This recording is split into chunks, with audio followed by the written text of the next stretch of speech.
त्या परमपदाला पोचलेले जे लोक आहेत ते परमपद कोणतं आहे?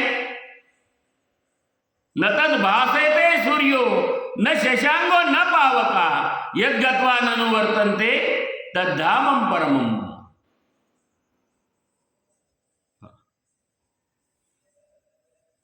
मग ते धाम असं आहे बाबा अर्जुना की न तद भासयते सूर्य, सूर्य त्याला प्रकाशित करू शकत नाही, चंद्र त्याला प्रकाशित करू शकत न पावकहा, पावक म्हणजे अग्नी,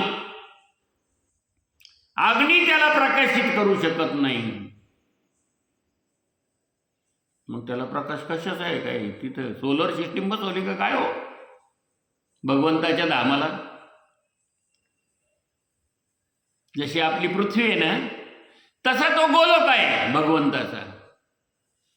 जसं चंद्र आहे, सूर्य आहे, काय शनी, मंगळ, गुरु, नेपच्यून, प्लुटो हे जे ग्रह आहेत तसं तर एक ग्रह आहे देवाचा धाम. त्याला काय म्हटलंय? गोलोक म्हटलंय. श्रीकृष्णाचा गोलोक आहे आणि तो गोलोक त्याला प्राप्त होतो. सर्वेत्र सुखिनः सन्तु सर्वे सन्तु निरामया सर्वे भद्राणि पश्यन्तु मा कश्चित् दुःख भाग भवेत्. आहे की नाही? निज धाम वेगळं, हा निज धाम वेगळं, निज धाम वैकुंठ लोक वेगळा आहे, कैलास लोक वेगळा. कैलास शंकरच आहे. कैलास लोक ते कैलास लोकाला जातात शिवभक्त. विठ्ठल भक्त वैकुंठाला जातात. कृष्ण भक्त गोलोकाला. राम भक्त साकेत नावाचा लोक आहे. साकेत रामाचा. ब्रह्माचा ब्रह्मलोक. हे सगळे लोक आहे. तिथे देवांचे लोक तिथे त्या धामाला ते जातात. ते भक्त असतील ते. पण भगवंत काय सांगतात की जो जो माझ्या लोकाला प्राप्त झाला, जो जो माझ्या लोकाला आला, न तैत भासयते सूर्यो न शशांगो न पावका यद्गत्वा ननुवर्तन्ते तद्धामं परमम्. जे त्या धामाला जातात ते माझं धाम आहे की ज्याला सूर्य प्रकाशित करू शकत नाही, चंद्र प्रकाशित करू शकत नाही, अग्नी प्रकाशित करू शकत नाही. मग तो कसा आहे? तो स्वयंप्रकाशित आहे. मग स्वयंप्रकाशित तर मग सूर्य पण आहे. पण सूर्याजवळ कोणी जाऊ शकतं का हो? किंवा म्हणाल अवयान पाठवलं तर ते जळून भस्म झालं. इतकं त्याची शक्ती आहे, इतका प्रकाश आहे. तिथपर्यंत गेलं नाही. तिथपर्यंत गेलं नसतं. तिथपर्यंत जाणं शक्य नाही. सूर्यापर्यंत जाईल काय माणूस? राहिला सूर्य चंद्रावर राहायला जायचं चाललंय. चंद्रयान पाठवलं, चला चंद्रावर राहायला जायचंय. काही काही लोकांनी बुकिंग पण केलं रेल्वेचं चंद्राचं. पैसेवाले लोकांना काय पैसे भरलेत. अमेरिका, इंग्लंड, फ्रान्स लोकांनी चला चंद्रावर सहलीला जायचं. तसं सूर्यावर सहलीला जायचं. चला बरं जाईन का कोणी? जळून भस्म व्हायला जाईल मारायला. आहे की नाही? सहज भाद्रपद महिन्यात ऊन पडलं किंवा आता ऊन पडलं, साधं आता ऊन पडलं ना भाद्रपद महिना. अहो ते इतकी चटक लागते त्या उन्हाची की तर माणूस चक्रीन पडतो. तिथं कायला जाईल मारायला सूर्य होते. आहे की नाही?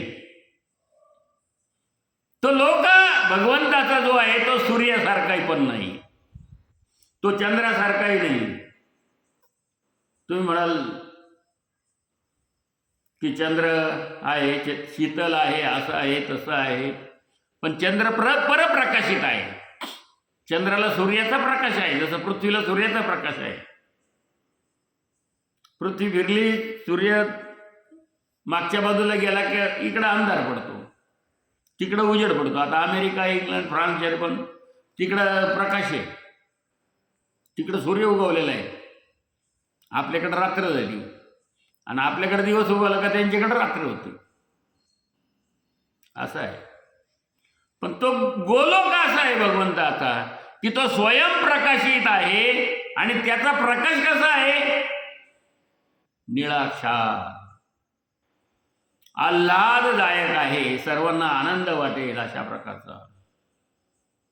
तिथं उष्णताही खूप नाही. आपल्याकडे जसं AC लावलेला असतो ना, आहे का नाही? मुंबईमधल्या लोकांना AC मध्येच बसावं लागतं. आपल्याकडे सुद्धा पंखा लावल्याशिवाय आपल्याला घरात बसता येत नाही, गरमायला लागलो, आहे की नाही? लावतात पंखा, नाही तर मग बाहेर वाट्यावर येऊन बसावं लागतं थंडाव्याला, आहे की नाही? तसं तिथं घराची गरज नाही, थंडाव्याची गरज नाही, कशाचीच गरज नाही, उष्णतेची गरज नाही, शेकतही बसावं लागत नाही. थंडीची दिवस आपण शेकत बसतो. तिथं तसं नाहीये. तो लोकच असा आहे की तिथं थंडी वाजत नाही, तिथं उष्णताही लागत नाही, तिथं गरमतही नाही, तिथं घाम येत नाही, काहीच नाही. तिथं भूकही लागत नाही माणसाला, ताणही लागत नाही. असं आहे. आणि जो व्यक्ती तिथे राहतो तो त्याला विष्णू सारखा रूप धारण करतो. श्रीकृष्णाचं रूप त्याला प्राप्त होतं, विष्णूचं रूप चतुर्भुज. आणि प्रत्येक जण प्रत्येकाच्या मनातलं ओळखतो. आता तुम्ही जरी माझ्या समोर असलं बसलेलं तर तुमच्या मनात काय विचार चालले हे मला कळेल का? एक वेळेस एक्सप्रेशन तुमच्या चेहऱ्यावर तर त्याच्यावरून तुमचं दुःख समजून जाईल. तुम्ही दुःखी आहे का आनंदी आहे का नाही? आज लय चेहरा पडला हो, काय झालं का काय? त्याच्यावरून थोडंसं आपल्याला काही अंदाज काढता येईल अंदाजाने.